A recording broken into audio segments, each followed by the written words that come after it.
C'est la dernière conférence qui est triste. Oh, allez. Ça a été 2 grandes journées. Il faisait 23 degrés dehors. On vous a enfermés. Nous sommes mauvais. Est-ce que tout le monde va bien? Non, je ne vous entends pas là. Bon, ça va, génial. Donc, c'est la dernière conférence de la journée. Stéréotypes et orientation. Stéréotypes, quel sujet. Et vous le savez, juste après, il y aura la clôture en présence du vice-président Jean-Louis Nemrini et des invités surprises. Et pour cette conférence, donc, j'ai 3 invités de marque de Canopée. J'ai Emeline Ventuine et Delphine Cuny. Je vous invite à monter sur scène. Un peu de musique, hein? Allez, on va les applaudir.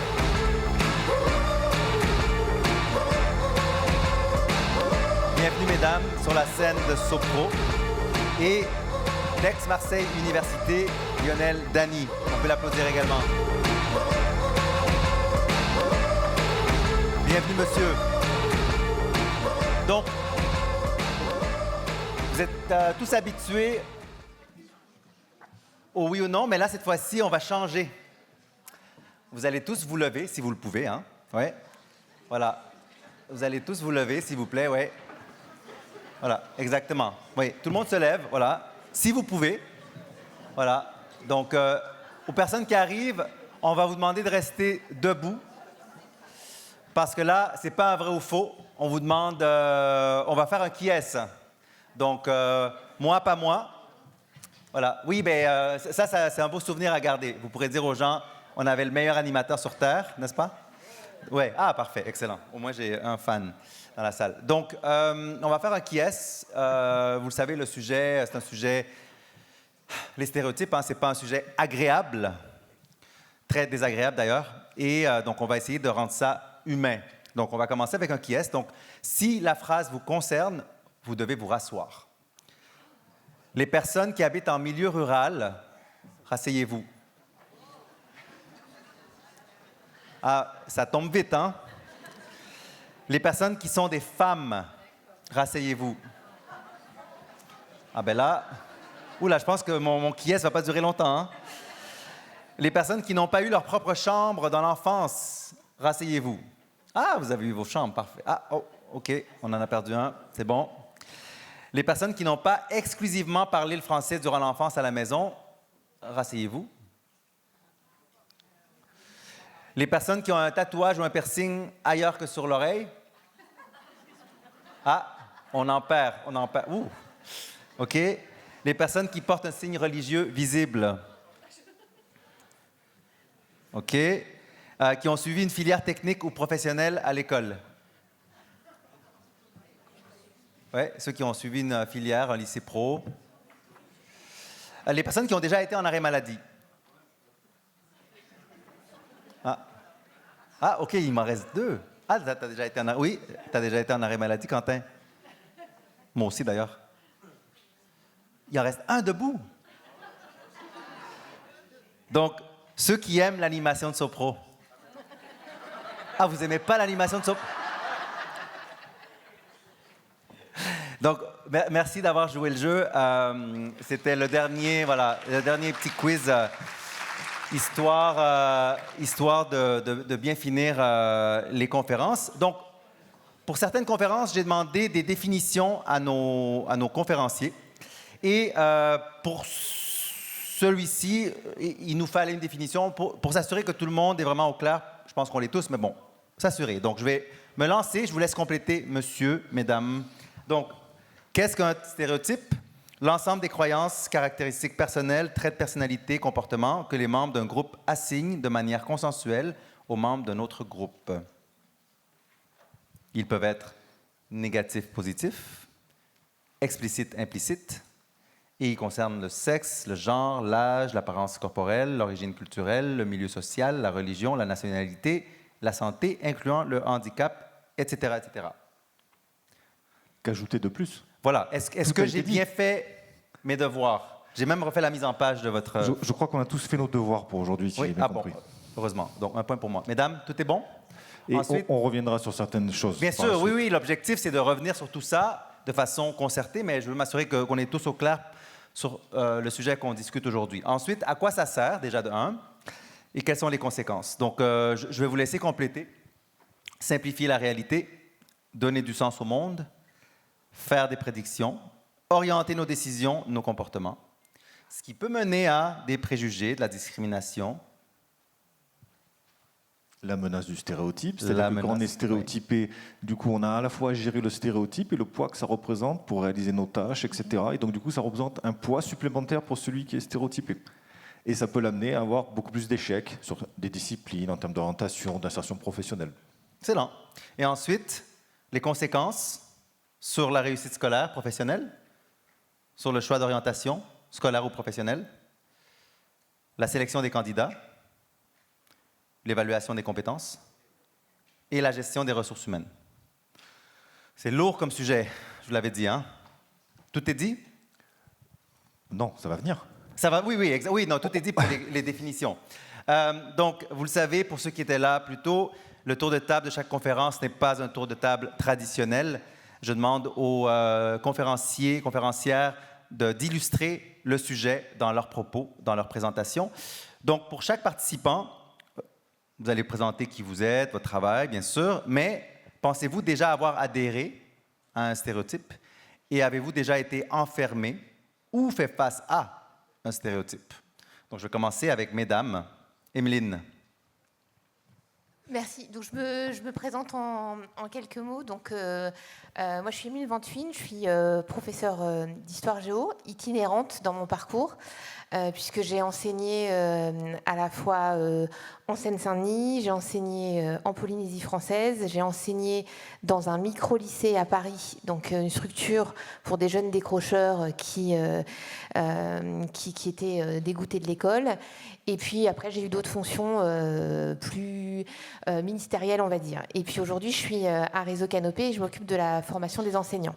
Et pour répondre à la question des stéréotypes, je dirais qu'en fait, c'est assez simple. Donc mon parcours m'a amené à voyager pas mal. Et évidemment, si je vous dis que j'ai enseigné à partir de 25 ans en Seine-Saint-Denis et que j'ai vécu 10 ans, j'imagine que pour certains, voilà, ça véhicule des stéréotypes. Et quand on a 25 ans et qu'on arrive en Seine-Saint-Denis, on a ce type de stéréotype. Et à l'inverse, on a parfois des jeunes qui, moi, quand je suis arrivée, ils ont vu ma tête et ils m'ont dit mais vous, madame, vous êtes française et vous viviez à la campagne. Donc il y avait la campagne et la Seine-Saint-Denis.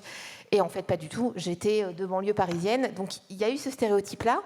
Et j'ai dû combattre, moi, mes propres angoisses et mes propres stéréotypes par rapport à ce territoire-là. Et quand je l'ai quitté, c'était avec grand regret. Et je peux témoigner de la richesse de ce territoire. Et à l'inverse, quand je suis arrivée en Polynésie française, j'avais cette idée idyllique des plages et voilà, et d'un monde idéal et d'un paradis. Et je me suis rendu compte que la situation était très compliqué et qu'il y avait effectivement des stéréotypes sur la population locale et qu'il fallait aller outre. Donc en fait, le stéréotype, négatif ou positif, permet d'avancer et voilà, tout l'enjeu, c'est de réussir à le combattre et à combattre aussi, en tout cas à dialoguer avec les élèves pour essayer de se faire avancer positivement sur ces stéréotypes. Merci Emeline. Delphine. Merci, bonjour à toutes et à tous. Je travaille aussi à Réseau Canopé, donc un opérateur de la formation des éducateurs qui est sous tutelle du ministère de l'Éducation nationale. Et j'ai un parcours qui m'a aussi amenée à être enseignante, professeure dans le supérieur et dans le secondaire. Et je ne suis pas soumise à un stéréotype, je suis pétrie de stéréotypes comme chacun d'entre nous. Certains dont je suis pleinement consciente et certains dont je suis totalement ignorante. Je vais vous partager une ou deux anecdotes qui vont illustrer ce point. À un moment où j'étais enseignante, je travaillais sur l'égalité entre les filles et les garçons. Et j'ai une jeune élève de seconde qui m'a ri au nez en disant « Mais madame, nous, on ne connaît pas ça, c'était à votre époque ». Donc elle était pleinement ignorante des stéréotypes qui façonnent son quotidien d'inégalité entre les filles et les garçons, et elle m'enfermait dans un stéréotype d'âge en imaginant que j'avais vécu au temps des dinosaures sans doute. Par ailleurs, moi je suis mariée avec un monsieur qui est assistant des élèves en situation de handicap, ça s'appelle AESH dans le petit jargon de l'éducation nationale, et je n'entends jamais « il » à propos des AESH, c'est toujours « elle ».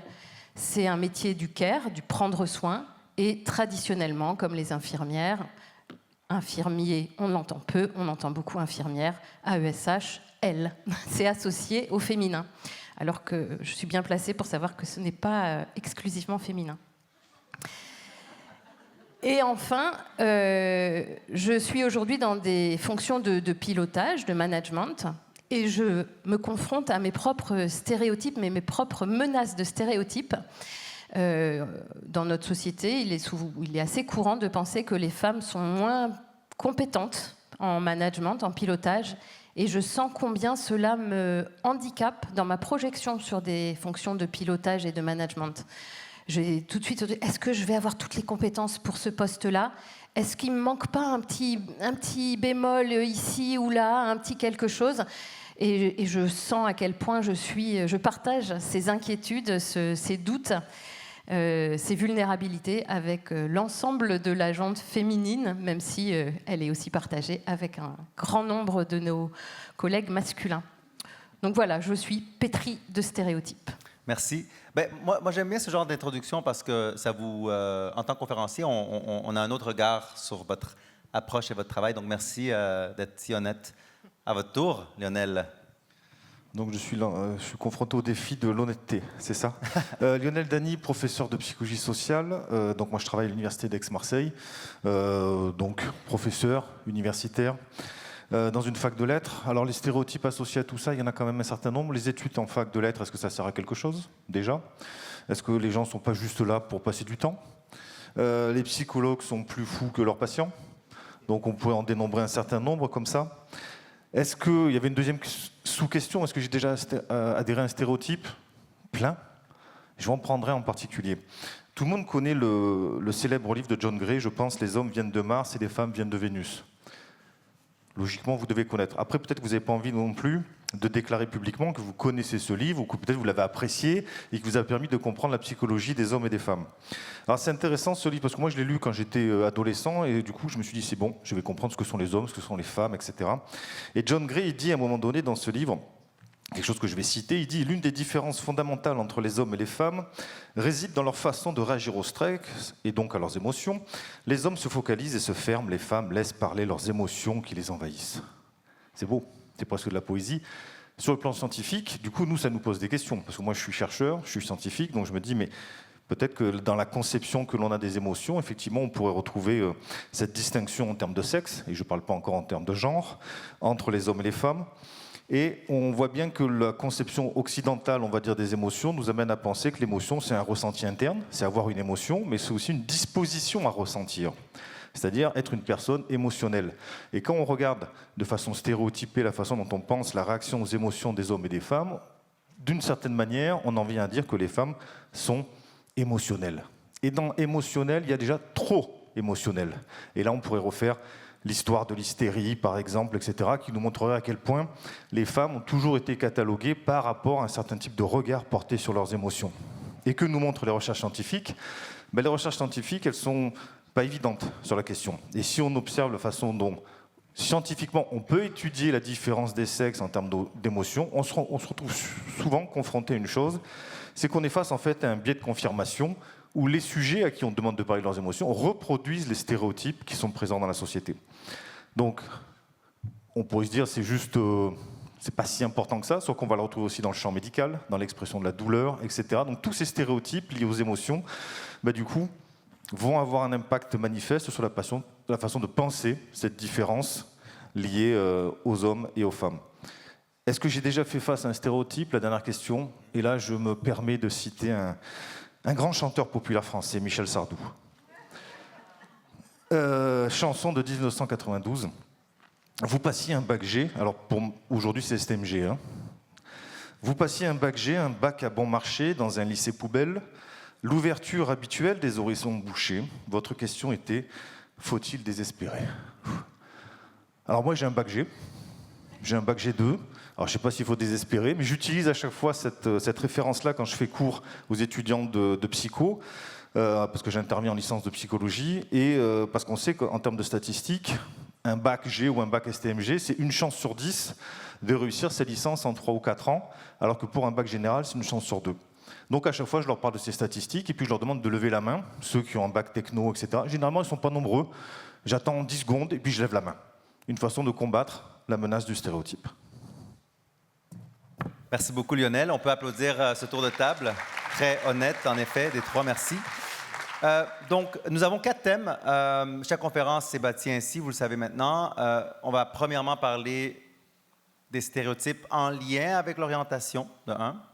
Ensuite, de la place des entreprises, des recruteurs, des RH, etc., etc. On doit parler des politiques publiques, hein, on a des élus dans la salle. Et, bien sûr, parler des professionnels de l'orientation, qu'est-ce qu'ils peuvent ajuster ou changer dès demain. Donc ça, c'est les 4 thèmes.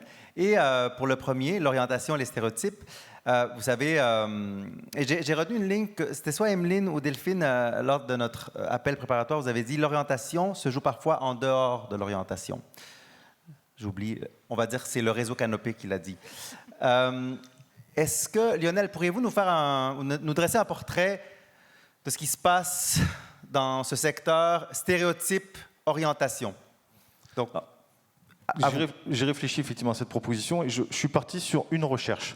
En fait, comme je suis chercheur, du coup, je m'appuie un petit peu sur les recherches et je voulais faire état d'une recherche qui a été réalisée par un collègue de mon université. L'idée du travail de ces collègues, c'est de voir est-ce qu'il y a des stéréotypes implicites qui influencent le choix d'orientation qui va être produit et qui serait produit par les enseignants. C'est assez compliqué à mettre en place, ce type de dispositif de recherche, etc. Et l'idée, c'était de dire, mais alors, quand un élève a de bonnes notes, généralement, la question ne se pose pas vraiment. La question va se poser quand, vous savez, cet élève qui est dans le ventre mou de la moyenne, qui est entre 9, 10, 12, en fonction des, on va dire, des disciplines.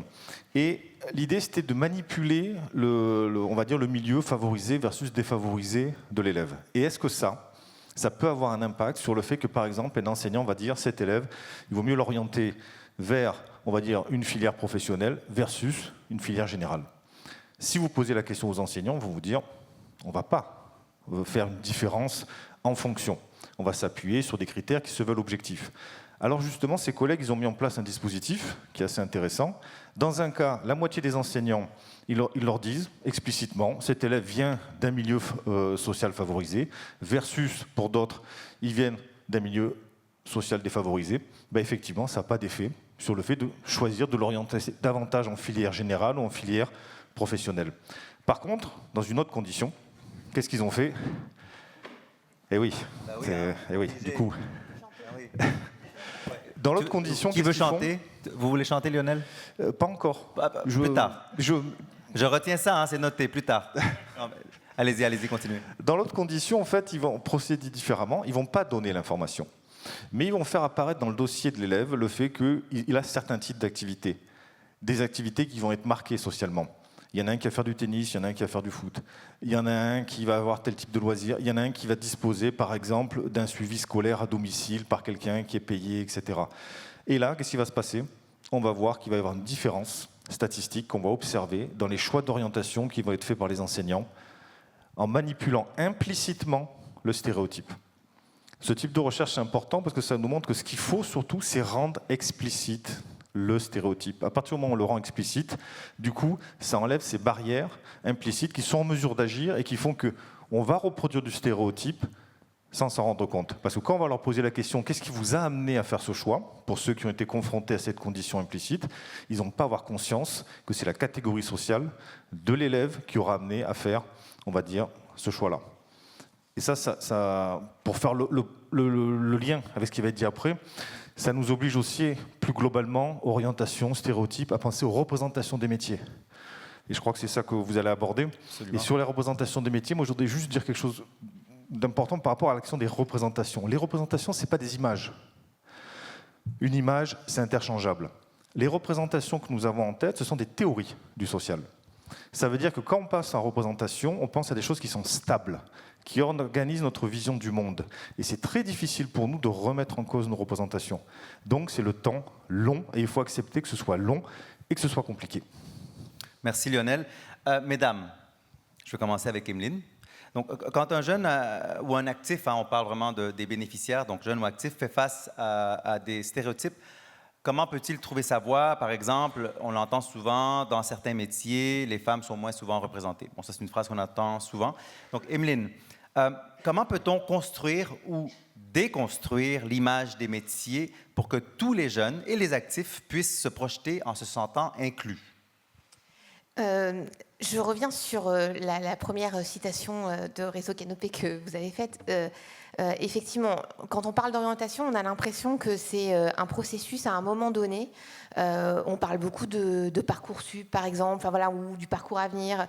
Mais en fait, ce qu'il faut comprendre, premièrement, c'est que ça avait fait polémique quand Elisabeth Borne en avait parlé, qu'elle avait dit que dès la maternelle, il y a des choses qui jouent en termes d'orientation. Mais en fait, comme l'a dit Monsieur Dany, c'est qu'en fait, dès la maternelle, il y a des façons de se comporter qui vont orienter les choix plus tard. Donc, on a des études qui montrent que un enseignant de maternelle va plus facilement donner la parole à des élèves qui déjà ont une faculté de s'exprimer et donc vont laisser plus ou moins de côté d'autres élèves issus de milieux défavorisés. Mais on parle beaucoup des enseignants, donc effectivement il faut travailler sur les biais des enseignants, mais il faut aussi travailler avec les familles, travailler aussi avec le périscolaire. Donc en fait il y a vraiment un enjeu dans tout ça, un enjeu de coéducation. Donc si on veut travailler sur les stéréotypes, la première chose que l'idée force, en fait, c'est qu'on ne peut pas travailler juste sur les enseignants ou sur un stéréotype. Non, c'est un travail collectif. Et à Réseau Canopé, on essaye vraiment d'avoir cette démarche-là dès l'école maternelle. C'est vraiment de réfléchir à travailler sur les stéréotypes, mais de façon large et pas seulement sur l'orientation. Donc de travailler aussi sur les représentations des parents, les représentations des différents acteurs de la communauté éducative et de les mettre en lien et de les faire se confronter et de réfléchir à leurs stéréotypes et leur vision de la chose. Et en ce qui concerne, pour revenir plus précisément sur la question des métiers, je pense que pour combattre les stéréotypes contre les métiers, parce qu'effectivement, on a des visions idéalisées du métier. Donc, par exemple, si vous tapez dans une IA, certaines IA, tiens, donnez-moi une image d'un informaticien, forcément, on va vous dire, enfin, voilà, on va avoir une certaine image. Pour combattre ça et pour le combattre avec les élèves, rien de mieux que d'avoir une parole de personnes qui font ce métier-là, mais pas une parole qui arrive comme ça, qui n'est pas organisée. Il y a des associations qui justement travaillent sur la prise de parole, par exemple de femmes qui ont réussi brillamment dans des carrières scientifiques, et on va les former en amont à pouvoir parler de leur parcours pour qu'elles ne reproduisent pas sans le vouloir des stéréotypes involontaires, et on va les faire venir échanger dans les collèges au moment des forums de métiers. Ça peut être une première action. Deuxième action qui se fait aussi pas mal dans les collèges, c'est aussi de faire venir, par exemple, des parents, d'impliquer les parents, de les rendre acteurs, d'essayer de réfléchir dès la 5e, la 4e, à la manière dont certains parents se projettent dans leur métier, venir expliquer, rompre en fait les clichés qu'on peut avoir, les stéréotypes qu'on peut avoir sur des métiers qu'on pense éloignés. Et puis il y a des initiatives aussi, je pense à une initiative qui aura lieu ce week-end en Nouvelle-Aquitaine par exemple, qui s'appelle les Entretiens de l'excellence et qui existe depuis très longtemps, qui existait déjà quand j'étais en Seine-Saint-Denis il y a plus de 15 ans, et où moi j'ai assisté à des jeunes qui se trouvaient confrontés à des personnalités qui avaient à peu près le même parcours ou les mêmes, qui ont été confrontés aux mêmes stéréotypes qu'eux, liés à leurs origines, liés à leur milieu social, liés à leurs difficultés en classe, et qui venaient leur expliquer comment ils avaient eu un parcours atypique et comment ils avaient réussi dans leur domaine, et ça luttait contre l'autocensure. Donc voilà, il y a plein de façons de travailler, mais c'est vraiment un travail d'un collectif, de coéducation et sur du long terme. C'est pas un one-shot, c'est pas un gadget, c'est vraiment une philosophie. Et dites-moi, Emeline, avez-vous dans votre travail, que ce soit au Réseau Canopé ou ailleurs, vu des évolutions ou des échecs en lien avec certains secteurs spécifiques où il y a des stéréotypes? Est-ce qu'on voit des évolutions, oui ou non? Ou si oui, est-ce qu'il y a de l'espoir? Alors, oui, il y a toujours de l'espoir, ça c'est sûr. Ce que je vois bien évoluer en ce moment, je le dis, on va beaucoup parler de hommes-femmes. Moi, j'ai l'impression qu'il y a une vraie prise de conscience en ce moment. Il y a un vrai travail qui est fait sur la déconstruction des stéréotypes, notamment avec des chercheuses qui travaillent beaucoup. Alors, je laisserai Delphine en parler plus profondément après, mais je pense à Clémence Perronnet ou une sociologue qui a travaillé sur un roman graphique qui s'appelle Mateuse et qui a travaillé effectivement sur ce qui empêche les filles d'accéder à des carrières scientifiques. Donc il y a tout un travail qui est fait sur l'égalité filles-garçons. Donc je dirais que là, ça avance bien. En fait, il y a une prise de conscience, on conscientise. Il y a d'autres secteurs où, à mon avis, on a encore du travail parce qu'on n'a pas conscientisé les biais. On a les biais filles-garçons, on commence à les conscientiser. On a dans tout ce qui est pédagogie de l'égalité, on fait un gros travail sur l'égalité filles-garçons. En revanche, il y a des biais qu'on ne conscientise pas, liés à l'origine. Il y a des choses qui sont plus difficiles, notamment pour les enseignants, à conscientiser. Et ça, je pense que c'est là où on doit faire le plus de travail. On n'y est pas encore. Et avant de céder la parole à Lionel, qui, je pense, veut réagir, je tiens à remercier Urbs, qui nous a rappeler que les films de Disney, parfois, peuvent contribuer aux stéréotypes, les princesses, les pirates, quoi d'autre, Urbs? Mais bon, merci Urbs de nous faire des rappels sur ce qui se passe dans le vrai monde aussi. Lionel. Pour rebondir sur ce qui a été dit, c'était l'occasion de parler d'intersectionnalité, je pense. Parce qu'effectivement, il y a tout un ensemble de biais qui agissent, et ce qu'on oublie parfois, c'est que les stéréotypes, il y a un effet cumulatif. L'effet cumulatif permet de poser cette question de l'intersectionnalité, c'est quand se rencontrent en fait différents types de conditions qui vont contribuer de façon majeure à renforcer les difficultés que vont rencontrer les personnes qui sont dans cette situation. Je suis un travailleur en situation de handicap et je suis une femme. Ce sont deux types de stéréotypes ou deux mobilisations de types de regards portés sur moi ou de préjugés qui vont agir de façon cumulative. Nous, on rencontre ça à l'université quand vous avez des étudiantes voilées, qui sont des femmes et qui sont des femmes voilées et qui doivent rentrer, par exemple, en termes d'insertion professionnelle, dans un certain nombre d'associations, ou de structures ou d'entreprises pour faire état de leurs compétences. Cette double assignation, d'une certaine manière, qui permet de mesurer l'effet de l'intersectionnalité, ça a un impact direct sur la capacité à pouvoir trouver des lieux de stage et à pouvoir trouver une insertion professionnelle satisfaisante par la suite. Donc un des enjeux, c'est à la fois déconstruire les stéréotypes, mais aussi déconstruire le rôle que peut avoir en fait l'addition, on va dire, ou la superposition de l'ensemble des stéréotypes les uns avec les autres qui font qu'on n'est pas sujet principalement uniquement qu'à un stéréotype, mais une multitude de regards qui sont portés sur notre propre condition. Merci Lionel. Emeline, avant de passer au prochain sujet, je vous avais demandé de réimaginer soit un métier ou un monde où il y a moins de stéréotypes. C'est possible ou pas? Stéréotypes négatifs. Oui, c'est ça. Parce que, si j'ai bien compris, il y en a qui sont positifs. Oui, on a tous nos stéréotypes positifs ou négatifs, mais réinventer un monde sans stéréotypes, je pense que je ne peux pas le réinventer tout seul, ce monde. En fait, j'en rêverais, mais je pense que encore une fois, c'est un travail collectif et c'est quelque chose qui se fait avec l'ensemble des acteurs et aussi... je pense que c'est aussi pour ça qu'on a choisi ce métier. C'est aussi quand on est formateur, on essaye. Moi, je pense qu'en tant que formateur et en tant qu'enseignant, la première chose qu'on doit faire pour réinventer ce monde, c'est d'essayer avec nos élèves de lutter dès le plus jeune âge contre les stéréotypes. On avait amené une image. On voulait vous montrer une image qui nous tient à cœur à Canopée, c'est justement... On peut la projeter d'ailleurs. Ouais, voilà. La régie peut la projeter. On la voit pas. Voilà.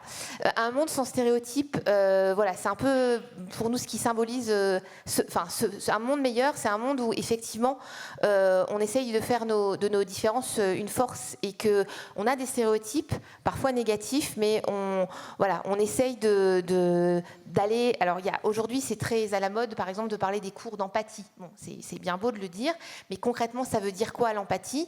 Et nous, en tant qu'adultes, comment on donne l'exemple? Et je vais peut-être un peu plus loin, je sors un peu du sujet, mais ce que je trouve qui a changé, alors c'est peut-être aussi parce que pendant le Covid, j'étais pas en France hexagonale, mais je trouve qu'on va peut-être un peu moins vers l'autre et au-delà de ces stéréotypes. L'important, c'est pas d'en avoir, c'est juste de se dire comment je peux faire pour, malgré tout, aller vers l'autre. Et c'est voilà, le sens de cette plateforme qu'on a mis en place, par exemple, à Canopé, qui s'appelle Valeurs de la République, et où on essaye de montrer que voilà, ces valeurs, elles s'incarnent dans des actions et que c'est un effort quotidien d'aller au-delà des préjugés. Donc voilà, c'était un peu cette réponse-là que je voulais vous faire. Et merci, Emeline. Je pense que Lionel voulait réagir soit à l'image ou au propos. Non, mais réagir sur ces questions, en fait, parce que c'est compliqué de dire comment les stéréotypes évoluent par rapport à certains métiers. Un des enjeux, c'est aussi de voir comment ça évolue dans la durée et comment on peut aussi proposer des contre-exemples. Tout à l'heure, on parlait d'un AESH, par exemple. Donc ça veut dire quels sont les modèles contre-stéréotypiques. Quelles sont les femmes qui font des métiers étiquetés comme étant des métiers d'hommes ou autres, etc. Sauf qu'il faut... Le problème, c'est que ça peut vite devenir très démago. Donc comment on dépasse le côté démagogique de la présentation de la différence et de la possibilité pour créer en fait des modèles sur lesquels les individus peuvent se projeter. Je reprends l'exemple des métiers du soin. Les métiers du soin, on a développé toute la philosophie du care. Et la philosophie du care, d'une certaine manière, pour ceux qui ne connaissent pas, c'est la question de prendre soin, de montrer qu'il y a une spécificité dans ces métiers. Sauf que l'aspect un petit peu critique par rapport à ça, c'est que ça a renforcé le fait que ce sont des valeurs féminines qui sont associées au care et du coup qui enferment dans les spécificités du care le fait qu'on ne fait pas émerger des modèles qui sont que être un homme, et être un homme, c'est aussi s'occuper des autres, par exemple. Donc la spécificité d'aller contre les stéréotypes en montrant qu'il y a d'autres modèles, le risque sinon c'est de retomber dans une forme d'essentialisation où des compétences qu'on perçoit comme innées en termes à la fois sur le plan musculaire, sur le plan de la force, mais aussi sur le plan de la gestion des émotions et du fait de s'occuper des autres, renverraient en fait à des catégories sexuées. Merci Lionel. Delphine, on a hâte de vous entendre. On va parler, le prochain sujet touche les entreprises, le recrutement. Avant de demander à Lionel de nous parler justement des tendances en lien avec le recrutement, je voulais vous entendre, Delphine, sur les entreprises, comment elles peuvent elles-mêmes être un levier de changement pour l'accessibilité de l'emploi sans contraintes liées aux stéréotypes. Comment peut-on accompagner les équipes, pas juste les ressources humaines, mais je pense qu'il y a plus que les RH, n'est-ce pas, dans ces améliorations. Donc j'imagine que vous avez des exemples concrets et des lignes inspirantes pour nous. À vous la parole. Merci. Je vais d'abord faire cet effort de projection dans une entreprise, puisque, comme vous l'avez compris, je travaille pour l'Éducation nationale et son opérateur Réseau Canopé depuis le début de ma carrière, donc je ne connais pas vraiment bien le monde de l'entreprise. Pour autant, je peux me projeter dans un début de réponse. En tant que DRH ou que service des ressources humaines, qu'est-ce qui me guiderait pour que mes annonces pour recruter, que ma manière de gérer le personnel soit plus inclusive? Eh bien, je pense que c'est l'humilité. C'est la conscience que je suis pétrie de stéréotypes, comme nous l'avons bien dit au début de cette table ronde, et que du coup, je n'ai pas les réponses et les ressorts pour être inclusive vis-à-vis de personnes qui sont, elles, soumises à des stéréotypes autres que les miens, que le fait d'être une femme d'un certain âge, etc. Donc être dans une humilité qui me permet d'accepter les retours et d'ajuster mes annonces, ajuster ma manière de manager, être plus inclusif, questionner les personnes avec lesquelles je travaille, questionner les candidats éventuellement. Donc avoir vraiment une ouverture et prendre le pouls des impacts de mes actes. Ça, je pense que ce serait ma philosophie si je devais être DRH, ce que je ne serais pas. Mais c'est pas grave. Non, mais je vous remercie d'avoir accepté le jeu de rôle, parce que c'est pas facile parfois de se mettre dans les souliers d'un autre, et en effet, de vous demander de prendre le chapeau ou se mettre dans les souliers d'un DRH, c'est pas simple. Mais je pense que on parle d'orientation, et on l'a dit depuis hier, c'est l'affaire de tous. De vous, des DRH, des chercheurs. Donc, merci de jouer au jeu et au défi que je vous ai lancé. Et je vais donc poursuivre en me replaçant un petit peu du côté de ma fonction actuelle et en revenant sur la question de l'éducation au sens large. Pour moi, permettre que l'orientation ne soit pas subie, qu'elle soit pleinement choisie. C'est donc ouvrir le champ des possibles en travaillant sur les stéréotypes, comme ça a été proposé par les intervenants dans la première question. Mais c'est aussi favoriser la projection des jeunes sur les métiers, leur donner le pouvoir de se projeter, ce qu'on va appeler du pouvoir d'agir. C'est un terme qu'on entend beaucoup aujourd'hui. Et leur donner ce pouvoir, c'est leur permettre de se sentir inclus dans leur quotidien, systématiquement, dans le quotidien de la classe, mais dans le quotidien de leurs activités, par exemple sportives, dans le quotidien de leur famille. Et là, il faut une grande cohérence sur ces différents temps de l'enfant pour qu'une forme de pédagogie de l'égalité soit mise en œuvre. Et cette pédagogie de l'égalité, c'est vraiment le geste professionnel de tous les éducateurs, le geste personnel, professionnel des parents aussi auprès de leurs enfants, qui doivent avoir une prise de conscience de plus en plus fine des stéréotypes qui sont à l'œuvre pour les déjouer. Pour déjouer le fait que, par exemple, spontanément, des études l'ont montré, les enseignants donnent davantage la parole aux garçons qu'aux filles dans une classe. Il faut bien le savoir pour le déjouer. Et il faut consciemment faire un effort en tant qu'enseignant pour partager la parole. Savoir aussi qu'il y a des études, une célèbre étude notamment, qui a montré que si on attribue un degré de réussite scolaire aux élèves d'une classe, la réussite effective, les notes de ces élèves-là vont se conformer dans une grande part à la représentation que les enseignants ont de la réussite scolaire de leurs élèves.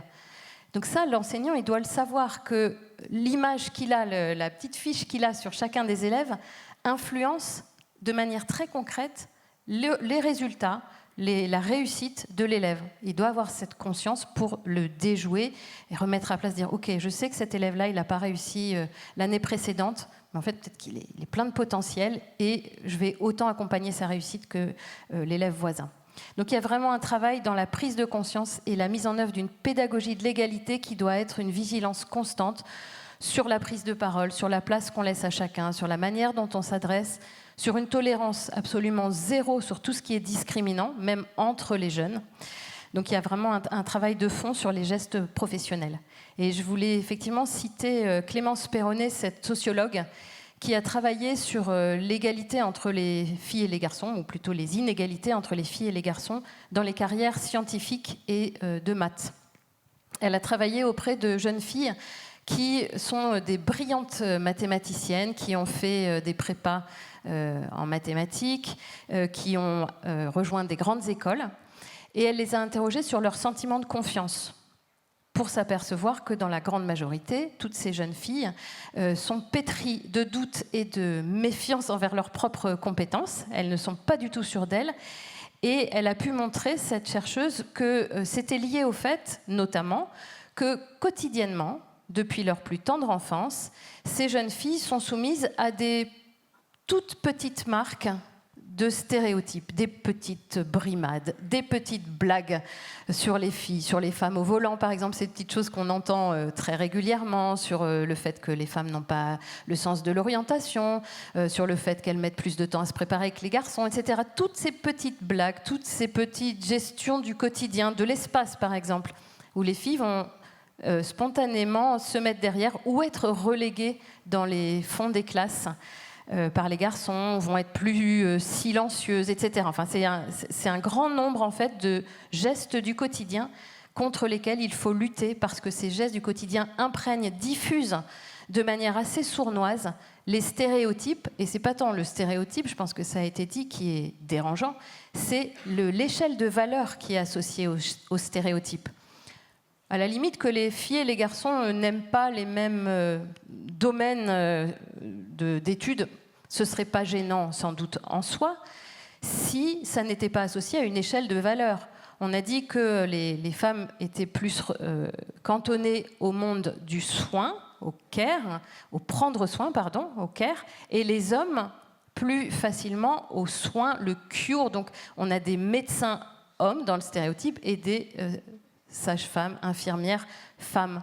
Et il y a bien une échelle de valeur entre ces métiers.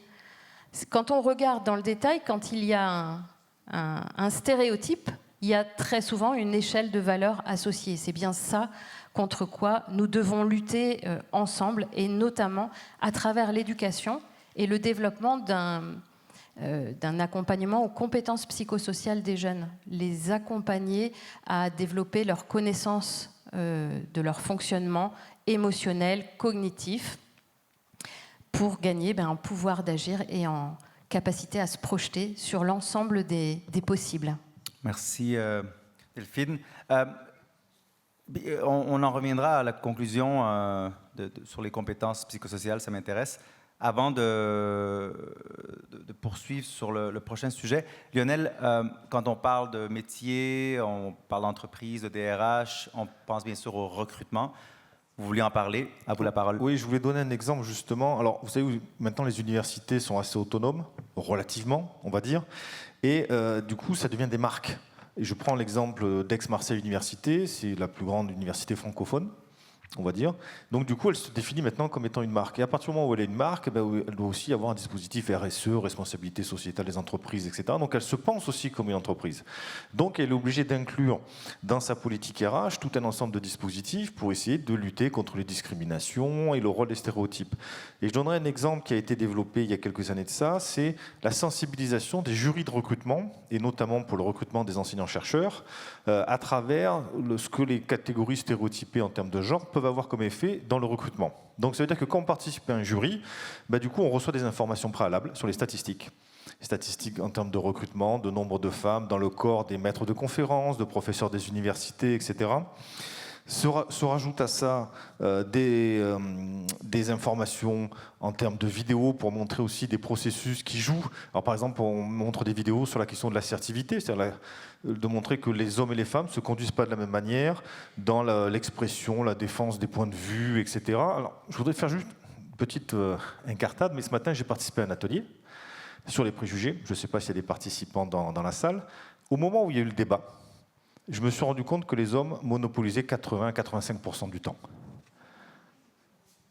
J'ai essayé de m'extraire de ça, personnellement, et je me suis dit, tiens, tu deviens observateur de ça, comment ça se fait que 85% de la parole qui a été portée dans cet atelier sur les préjugés était portée par des hommes qui, du coup, débattaient d'une certaine manière entre eux, sans se poser la question de savoir s'ils parlaient en tant qu'hommes, puisqu'ils parlaient en tant que professionnels.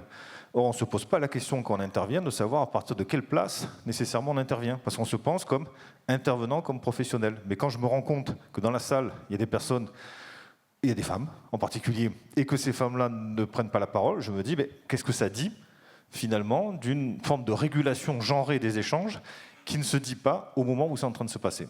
Et pourtant, on est en train de traiter des préjugés. Associé à ce dispositif, donc, c'est une sensibilisation, par exemple, à ces questions-là, qui fait que hommes et femmes ne vont pas nécessairement se conduire de la même manière pendant le jury et pendant l'entretien de recrutement. Et associé à ça, j'en reparlerai un petit peu après, il y a aussi des tests statistiques qui sont proposés aux membres du jury, des tests, on va dire, psychométriques d'une certaine manière, mais j'en dirai 2 mots après, qui permettent aussi de mesurer l'adhésion qu'on peut avoir à certains stéréotypes de façon implicite, de façon à être conscient que nous-mêmes, on est en mesure, possiblement, de façon implicite, de mobiliser ces stéréotypes lorsqu'on va être dans l'interaction et quand on va être dans le recrutement des collègues à venir, quoi, tout simplement. Merci Lionel.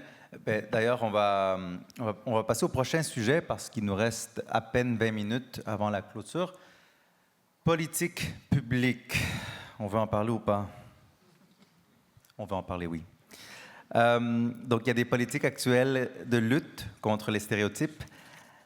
Mais est-ce qu'elle fonctionne? Est-ce qu'elle marche? Puis ensuite, j'ai un jeu de rôle pour Delphine et Lionel. Si vous étiez décideur, si vous étiez ministre, si vous étiez élu, vraiment, choisissez ce que vous voulez être dans le jeu de rôle.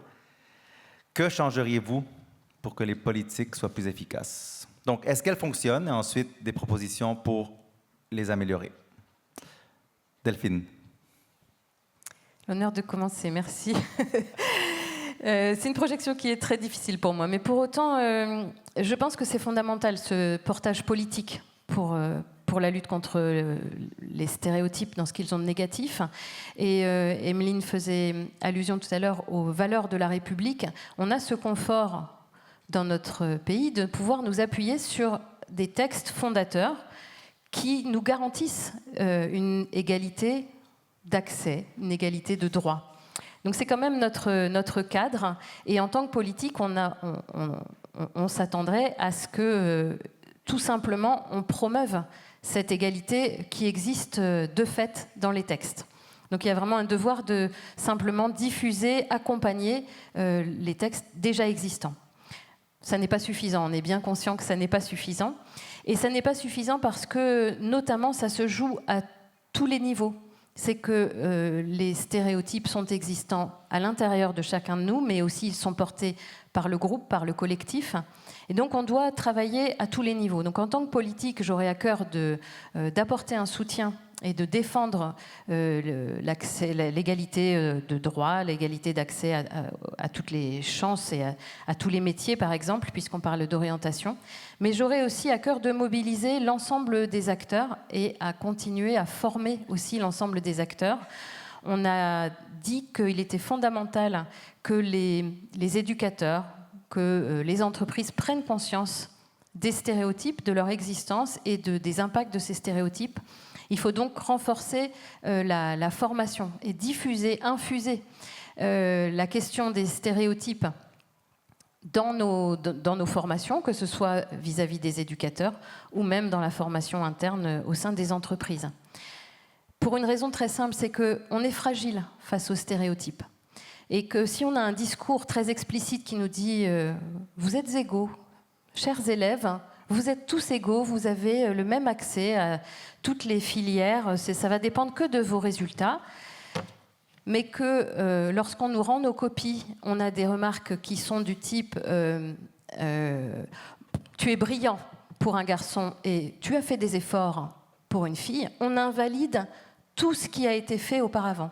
On a besoin d'une cohérence absolue sur ce sujet pour travailler effectivement et déconstruire les stéréotypes dans leurs aspects négatifs. Donc, travailler à tous les niveaux, politique, collectivité, équipe dans un établissement, par exemple, et individuel aussi. Chacun doit travailler sur ses gestes professionnels. Une méthodologie, c'est le travail sur la labellisation pour les établissements scolaires, par exemple. Il existe un processus de labellisation à l'école primaire, labellisation sur l'égalité entre les filles et les garçons. Donc ça, c'est vraiment une dynamique qui est extrêmement intéressante et qui permet de faire rentrer l'ensemble de l'établissement, le collectif, dans une prise de conscience et une évolution. C'est déjà pas mal. Hein, oui, non, mais c'est excellent, merci. Merci beaucoup. Lionel, de votre côté? Oui, alors juste pour faire écho à ça, parce qu'en plus on a parlé des compétences psychosociales tout à l'heure, mais je crois que si je me projetais comme ministre de l'Éducation nationale, pourquoi pas? Allons-y. Mais je pense qu'il faut avoir une politique volontariste en termes de formation, à la fois des enseignants, ça c'est le premier point, pour cibler des élèves, qui sont les futurs citoyens aussi, sur un certain nombre de points, et ça commence à être le cas. Donc je pense que le plus difficile pour nous, c'est d'attendre. Et c'est de savoir qu'on travaille sur le temps long et qu'on ne travaille pas sur quelque chose de spontané.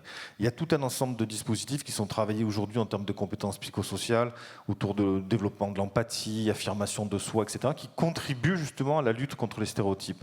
C'est la question d'expliciter les stéréotypes, de former les professionnels par rapport à ça. C'est de rendre les situations d'évaluation, ça a été dit juste avant, moins menaçantes en fonction des catégories sociales qui vont être mobilisées par les stéréotypes. Et ça veut dire aussi peut-être qu'il faut qu'on change, et j'ai beaucoup apprécié d'ailleurs la façon dont le programme est fait. Je crois qu'en fait, il faut qu'on mette de côté l'égalité des chances, une politique d'égalité des chances. Je pense qu'il faut qu'on oublie ça. Parce qu'il nous faut une politique d'équité des chances. Et ce n'est pas la même chose. Et le jour où on aura compris qu'on doit faire une politique d'équité des chances et pas une politique d'égalité des chances, je crois que là, du coup, on aura peut-être passé un cap supplémentaire. Merci Lionel.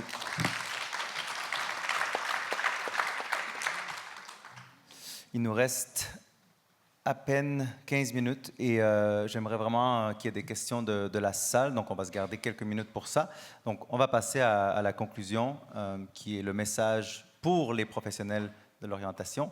Que peut-on ajuster dès demain? Mais avant de vous lancer quelques défis, donc l'école, les familles, les entreprises transmettent des stéréotypes d'orientation, on le sait, on le fait tous, hein. À partir de quel âge, et je pense qu'Emeline, vous avez parlé du primaire dans vos propos au début, mais à partir de quelle tranche d'âge pouvons-nous aborder ces thématiques qui sont compliquées, qui sont opaques, qu'il faut définir comme on l'a fait au début? À quelle tranche d'âge on en parle? Comment? Et c'est pas... on n'est pas obligé d'avoir une définition théorique. C'est-à-dire que, par exemple, par rapport à la littérature, vous avez toute une gamme de littérature jeunesse. C'est un outil exceptionnel et on peut travailler ça avec des jeunes enfants et en coéducation avec les parents. Enfin voilà, il y a des outils qui sont... on parlait de Disney, il n'y a pas que... Heureusement qu'on n'est plus là. Et c'est une mère de 3 enfants qui vous dit ça. Enfin, à un moment donné, non, évidemment, il y a des choses à faire et à orienter. Et donc voilà, on peut travailler à tous les âges de façon différente. Et puis, ce que je voudrais aussi dire aussi, c'est qu'il faudrait aussi travailler aussi dans une logique de territoire. Parce que là, on a beaucoup parlé, ça m'a frappé, de l'égalité filles-garçons et des discriminations orientées égalité filles-garçons. Mais je rebondis sur l'équité des chances. Moi, j'ai été dans les territoires ultramarins et on peut leur dire effectivement équité des chances, mais il y a des choses à mettre concrètement en place pour eux. Et je crois que ici, on a Info Jeune France qui est présent sur le forum. Par exemple, ils vont mettre concrètement des choses en place pour aider des jeunes qui vivent à des milliers de kilomètres à venir en France, à essayer de comprendre ce qui se passe. Il y a des choses très concrètes qu'on peut mettre en œuvre à tout moment, mais il faut ne pas être réducteur aussi dans sa vision des stéréotypes. Je voudrais pas qu'on oublie certains stéréotypes qui sont plus invisibles en fait, voilà, qui entravent le parcours de certains jeunes. Excellent, merci. Lionel, je vous laisse peut-être réagir, puis ensuite, je voulais savoir quel serait un premier levier à activer pour enclencher un vrai changement auprès des personnes éblouies par ces stéréotypes. Alors, juste pour rebondir sur ça, effectivement, c'est important qu'on s'appuie aussi. Je vais donner un exemple. À l'université, je prends par exemple l'exemple de la faculté de lettres, dans laquelle je suis, à Aix-en-Provence. On sait qu'on a à peu près, peut-être 10% de nos étudiants qui sont en situation de handicap, pour des raisons ou pour d'autres. Et par exemple, on se retrouve en difficulté régulièrement lorsqu'on est confronté à des étudiants autistes. Eh ben, on ne sait pas faire. On ne sait pas faire, donc on peut s'appuyer sur des réseaux locaux. Vous avez des associations comme Aspi Friendly, par exemple, qui intervient auprès de l'université pour former les enseignants, pour qu'un enseignant puisse reconnaître des comportements atypiques dans le cadre de l'interaction avec l'étudiant, etc. Parce que sinon, ça peut vite devenir, comme l'étudiant ne se comporte pas comme on devrait s'attendre d'un étudiant, c'est-à-dire avoir un comportement normal ou quoi que ce soit, qu'il y a des comportements qu'on est en difficulté à pouvoir, on va dire, appréhender, que savoir avoir un effet sur l'évaluation, etc., on a besoin d'être accompagné. Donc, effectivement, à chaque fois, il faut prendre en compte cet ensemble de spécificités, mais ça demande aussi beaucoup d'efforts, parce que ça fait beaucoup de spécificités à pouvoir, on va dire, intégrer. Après, moi, je dirais, la première chose qu'on pourrait faire, chacun, ça va vous prendre 10 minutes. Pas plus. Et du coup, je parle plutôt aux personnes qui sont là. Allez sur Internet et allez faire un test IAT. C'est un test d'association implicite. Et vous allez voir, en fait, ça a été développé depuis à peu près une trentaine d'années par des psychologues sociaux aux États-Unis. Et ça permet de mesurer notre mémoire sémantique. Ça veut dire qu'on a associé, du fait de notre socialisation et puis de notre culture de référence, on a tendance à associer des termes entre eux. Et donc à construire des stéréotypes. Et dans cette construction, par exemple, on va associer des choses positives à la jeunesse et des choses négatives à la vieillesse, par exemple. Et vous avez tout un ensemble de tests qui sont disponibles. Vous prenez 10 minutes et vous allez pouvoir vous tester vous-même. Moi, je l'ai fait. Je me suis dit, non, je ne vais pas tomber dans le piège. Ça ne va pas marcher. Ça marche à tous les coups. Parce qu'en fait, c'est presque des automatismes. Le fait de lier certaines catégories à certaines caractéristiques qui pourraient leur être associées. Et le test est assez simple, c'est qu'en fait, quand des mots apparaissent pour une catégorie, est-ce qu'on les associe plus vite à cette catégorie ou pas? C'est juste une question de rapidité, et donc ça nous renseigne sur la façon dont l'information est stockée en mémoire pour nous, et dont elle peut être utilisée. Ça ne fait pas de nous des gens qui vont discriminer les autres, mais ça nous permet de prendre conscience que, du fait du milieu dans lequel on est, de notre histoire, de la société dans laquelle on baigne, on a intériorisé cette mémoire sémantique qui du coup devient un outil aussi pour penser le monde. Donc vous avez plein de... Alors si vous voulez vous tester, vous pouvez vous tester sur la question des pays, de l'orientation sexuelle, de la race, de l'âge, du poids, du genre avec la question de la science, ou de la couleur de peau, donc vous n'avez plus qu'à choisir. Allez-y, c'est en ligne, c'est gratuit et 10 minutes. Excellent, merci. On aime les outils concrets. Merci Lionel. Mesdames, Emeline, un outil, une idée, un atelier, un livre, vraiment quelque chose que les gens peuvent utiliser dès demain matin. Pourquoi demain matin? Parce que là, ils sont enfermés malheureusement avec nous, mais demain, ils pourraient l'appliquer. Pour changer l'orientation? Pour faire avancer ce sujet des stéréotypes dans l'orientation. Alors, je pense que les ouvrages dont on a parlé, par exemple, l'ouvrage de Clémence Perronnet, je pense qu'il faut absolument le lire parce qu'il va au-delà des... D'ailleurs, c'est ce qu'elle dit, c'est que, par exemple, son livre s'appelle Mateuse, donc on a tout de suite réfléchi juste sur l'angle égalité filles-garçons, mais qu'elle interroge l'autocensure des jeunes, notamment issus de milieux sociaux, où, en gros, elle explique que, par exemple, dans les maths, il y a beaucoup de reproduction de social, et puis si on a des filles qui font des maths, par exemple, souvent on se rend compte que elles ont des parents qui étaient déjà dans ce milieu-là, donc elle interroge aussi la reproduction sociale, et donc voilà, je pense que ça c'est important, et pour élargir quand même, je voudrais juste dire quelque chose par rapport à ça, c'est que plus globalement, j'ai travaillé aussi à un moment dans des micro-lycées, et je voudrais dire aussi que de façon plus globale, il me semble que dans notre vision de l'orientation, on a aussi des stéréotypes sur le parcours idéal, le bon élève, le mauvais élève. Vous disiez que vous aviez dû vivre avec ces stéréotypes de mauvais élèves. Il y a, à l'inverse, on a ce côté aussi, la bonne élève ou le bon élève. Et en fait, il faudrait un peu décrocher ces étiquettes et aussi valoriser des parcours qui sont un peu hors norme. Il n'y a pas une norme, il y a des temporalités. On parle beaucoup des temps de l'enfant, des parcours de l'enfant. Il y a, vous parlez des politiques publiques. Moi, je ne suis pas d'accord pour fustiger. Il y a des politiques publiques qui ont été mises en place, notamment sur le décrochage scolaire, qui sont formidables. Il y a une notion, il y a une inspectrice générale qui s'appelle Frédéric Wexler, qui a travaillé énormément sur le parcours du jeune et qui permet encore, par exemple, à des jeunes, à un moment pour des jeunes qui sont en voie de décrochage, de lutter contre leurs propres stéréotypes, contre leur propre autocensure, d'éviter de décrocher en partant, par exemple, dès la 3e, quelques semaines en entreprise ailleurs, faire autre chose pour revenir après, voilà, et avoir des temps de césure et valoriser ces temps-là, pas se dire, être dans une course à l'échalote, de se dire il y a Parcoursup, il faut faire ça, et puis si j'ai pas ça, je vais rater ma vie. Non, il faut se dire, voilà, chacun a son parcours, chacun trace son chemin avec son temps, et accepter l'erreur, accepter les pauses, et puis essayer, voilà, franchement, comme je le disais au début, s'accepter dans une grande diversité de démarches. Et c'est un peu, voilà, peut-être ce qu'il faudrait faire évoluer dans notre système français, qui est peut-être un peu trop compétitif sur ce plan-là et sur le plan de l'orientation. Merci, Emeline. Delphine, avant d'ouvrir, il nous reste quelques minutes pour des questions de la salle, donc je m'approche. Vous voulez compléter un outil? Oui, un outil. Ouais. Un outil, c'est la toile de l'égalité de Isabelle Collet pour les éducateurs et toutes les personnes qui travaillent à accompagner des jeunes, qui concerne tous les stéréotypes pour le coup. Une attention, une petite toile, une petite grille d'attention pour les éducateurs. Et on a une formation en ligne, Réseau Canopé, et vous avez une petite capsule où elle explique comment ça fonctionne. Merci, mesdames. On peut les applaudir. Est-ce qu'il y a des questions avant la cérémonie de clôture ou la conférence de clôture? Cérémonie. C'est très québécois, ça, comme mot, cérémonie. Levez la main, et nos collègues ont des micros ambulants. N'hésitez pas. Oui, on a une question là-haut.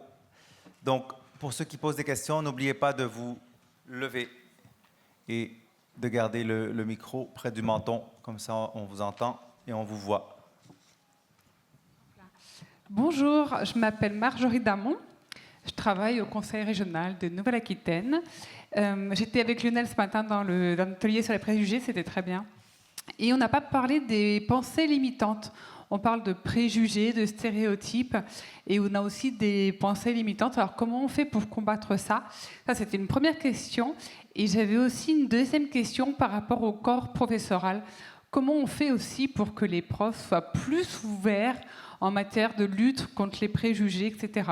Et je pense notamment par rapport à l'orientation, plutôt en filière générale, et tout ce qui est voie professionnelle reste encore un petit peu à la marge. Merci beaucoup. Mesdames. Je réponds à la seconde. Si je peux faire une remarque. et je le dis sans corporatisme, on en demande beaucoup aux profs. Et je vous assure que, alors, ils travaillent sur leur biais et on demande par exemple aux profs principaux d'avoir de plus en plus de charges sur l'orientation, alors qu'eux-mêmes ne sont pas forcément formés. Donc, je pense qu'il ne faut pas non plus avoir des stéréotypes sur les profs et être englobant sur les profs. Il y a énormément de profs qui justement essayent, sans être forcément toujours formés, de travailler sur leurs propres stéréotypes et qui accompagnent les élèves au plus près, au quotidien. Notamment dans leur rôle de profs principaux, et on en demande beaucoup aux profs parce que en fait c'est pas les seuls en fait qui véhiculent ces stéréotypes. On le disait tout à l'heure avec ma collègue, c'est que c'est des politiques d'établissement et il y a différents acteurs qui interagissent, et donc voilà, il y a tout un travail qui se met en place sur le terrain. On fait des formations en établissement là-dessus au quotidien sur la façon dont on peut faire évoluer les chefs d'établissement. Par exemple, de tous les ans, ont des diagnostics qui leur sont faits où ils ont des indicateurs et la politique d'établissement qui est mise en place permet de travailler. Par exemple, il y a des indicateurs pour voir justement dans l'orientation ce que disait monsieur Dany tout à l'heure, c'est-à-dire qu'en fait, ils voient exactement qu'il y a des inégalités et notamment dans la poursuite d'études et donc ils peuvent réajuster et c'est leur travail au quotidien.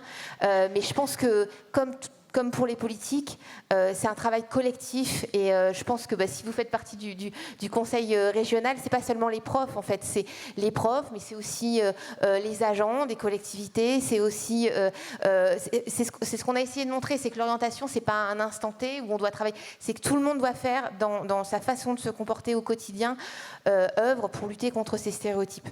Merci Emeline. Lionel et Delphine, je vous laisse réagir.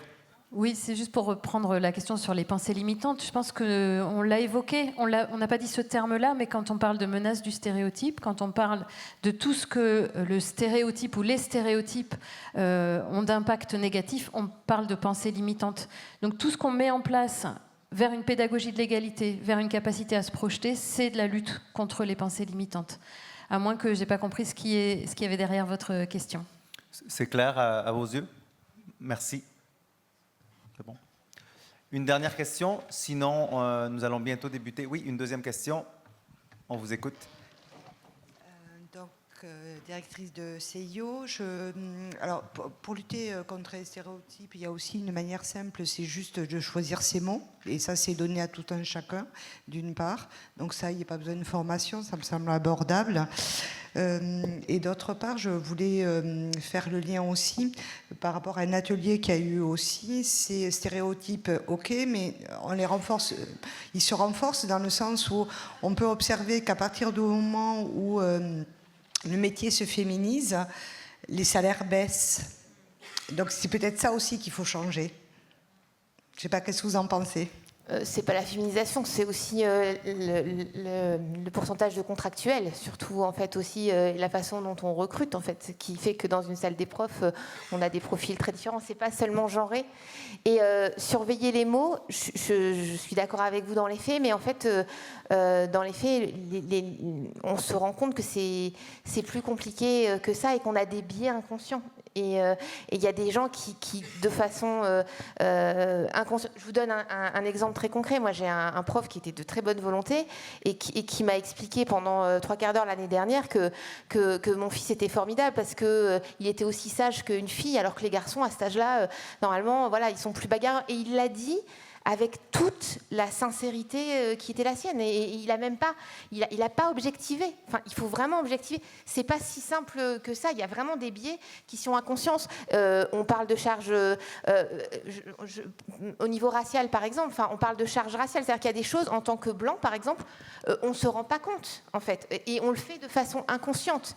Si c'était si simple, tout le monde le ferait, mais c'est pas de la mauvaise volonté. C'est juste que c'est intériorisé. Et là, ce que je dis, on a avancé avancé sur l'égalité filles-garçons parce qu'on en a beaucoup parlé, on se rend compte et on en parle. Mais je pense qu'il y a d'autres domaines où on ne se rend pas compte de ce que subissent d'autres populations qui peuvent être victimes de stéréotypes parce que voilà, c'est moins conscientisé, c'est moins mis en avant. Donc voilà, c'est pas si simple. Donc, mot de la fin. Juste un mot, parce que la dernière personne qui est intervenue est directrice de CIO. C'est vrai qu'on n'en a pas parlé et qu'on aurait dû en parler, mais il y a un rôle fondamental qui peut être joué par les CIO et par les psy-UN en particulier. Et on ne peut que regretter que depuis 20 à 30 ans en France, la question de la politique de l'orientation au niveau national et de ce qui pourrait constituer une véritable politique de l'orientation soit quelque chose qui ne fait pas l'objet en fait, d'une réflexion profonde et continue. Donc on peut souligner tout l'intérêt qu'il peut y avoir justement à ce que les régions se saisissent de ça et qu'il puisse y avoir des dispositifs.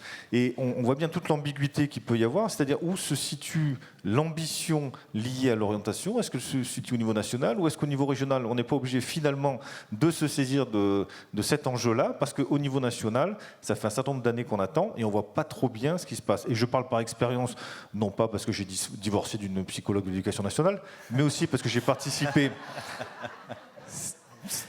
Ça arrive. Mais aussi parce que j'ai participé à la formation des psy-UN et des COP à l'époque. Et on voit ce changement de statut qui n'a pas été accompagné d'une véritable politique volontariste sur ce que c'est l'orientation. Là, aujourd'hui, on en voit aussi les effets parce que ces professionnels-là, ils sont capables aussi de pouvoir accompagner, de répondre à un ensemble de questions qu'on s'est posées aujourd'hui.